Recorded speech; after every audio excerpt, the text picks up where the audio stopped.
If you want the rainbow, you've got to put up with the rain. Do you know which philosopher said that? Dolly Parton.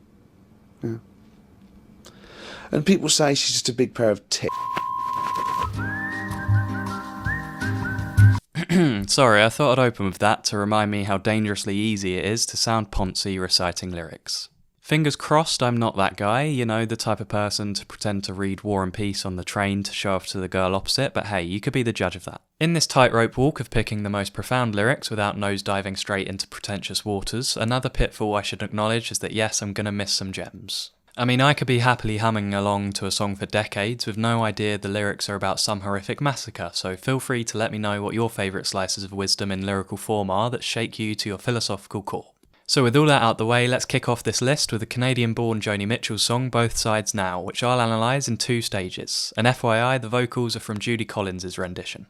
Well, something's lost, but something's gained in living every day. Okay, so far the meaning's pretty straightforward, but I find its simple optimism endearing and its roots are in Stoicism. Whether you've lost something small or something big that you've never had to begin with, you can't have everything, and it's all a part of life. So lamenting on what's lacking is missing the reality of life. Instead of resenting the missed time, dwelling on things we've lost, wishing we did it differently, we should appreciate what we have. In the words of David Lynch, keep your eye on the donut and not on the hole. Now let's look at the second part. I've looked at life from both sides now, from win and lose, and still somehow it's life's illusions I recall. I really don't know life at all. Sorry, I had to stop there because that line goes on and on, but you get the idea. Anyway, unpacking what she means, Mitchell's admitting that like many of us, she doesn't actually listen to her own advice of appreciating both sides of life. She can't help but dwell on the illusions long gone, looking at them with rose-tinted glasses, wishing they'll last forever. In the hope of eternally living in this fantasy world, she's propelling these illusions into the present and the future, recalling them and refusing to move on. For me, what stands out about this lyric is how it taps into a universal temptation we all have. At least I think we do. What do I mean? Well, to suppress difficult thoughts of the past, we cling on for dear life to false conclusions that make you feel happy in the short term, the main character in your own bubble. For me, I dwell on these feelings late at night when I should be in the clouds dreaming. With Mitchell at least realising this, admitting that she doesn't know life at all, she's aware of the illusory nature of holding on to fantasy, unlike the Peter Pans of the world who never grow up. You can see why I said its roots were in Stoicism, channeling her inner Socrates, admitting how little she knows about life. But hey, admitting that's the first step to wisdom. Next up is Kurt Cobain, who has a knack of hiding profound wisdom in a melodic mumble, so don't worry, I'll keep the whole quote on the screen for you. Skim the sun, fall asleep, wish away, soul's cheap, lesson learned, wish me luck, soothe the burn, wake me up. I chose this one for its sheer honesty on the struggle of addiction. Kurt starts off by saying he wants to skin the sun, as the brightness of reality is so overpowering to him that he wants to ignore it and spend his days in a dreamlike state instead. From a PG-friendly perspective, the first line is tapping into the universal appeal of daydreaming instead of taking a risk and putting ourselves out there. It's a tempting prospect to stay in and fantasize in negative spaces for the familiar comfort that sadness brings. But we know within the context of Kurt's troubled life, falling asleep and wishing away is a metaphor for loving the short bliss of a drug-fueled high, for which he's willing to sacrifice his soul as payment. The last line of the bridge is him realising that the drugs are an empty promise. They don't work, they just make you worse, to quote the Verve. In saying soothe the burn, he's acknowledging that the sun isn't as bright as his idleness convinced him. Now he's learnt the lesson, he's ready to wake up and live in reality, ready for the soothing burn of life. I think the reason this one sticks with me is the third line ending with wish me luck. It's just tragic in the context of his untimely death, and it adds a layer of desperate sarcasm to the lesson learned that comes before. It's a warning for us who always learn the lessons and then fake amnesia and go back, business as usual, despite knowing what we're doing is unhealthy. Number 3, Bob Dylan. Now, no list of profound lyrics is complete without a nugget of wisdom from Bob Dylan. He did win a Nobel Prize and didn't even turn up. The clear choice is the refrain, the answer is blowing in the wind, which I feel deserves a spot just for how dense one small phrase can be. Ironically with this one, he didn't actually come up with it himself and riffed off the singer Woody Guthrie, who compared his political sensibilities to newspapers blowing in the winds. Not only is the meaning the same with both versions, it's also the same lesson we came to with Kurt Cobain's previous lyric. Let me explain. In saying the answer's blowing in the wind, Dylan's acknowledging the paradox of human suffering that, like Kurt, you can learn the lesson, it can be glaringly obvious, but consequently, the lesson is just out of your grasp, fleeting and elusive just like the wind. But if you had more belief in yourself, you'd quickly realise that it's well within your reach.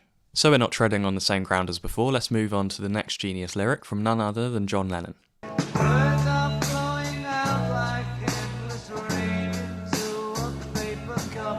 They slither wildly as they make their way across the universe.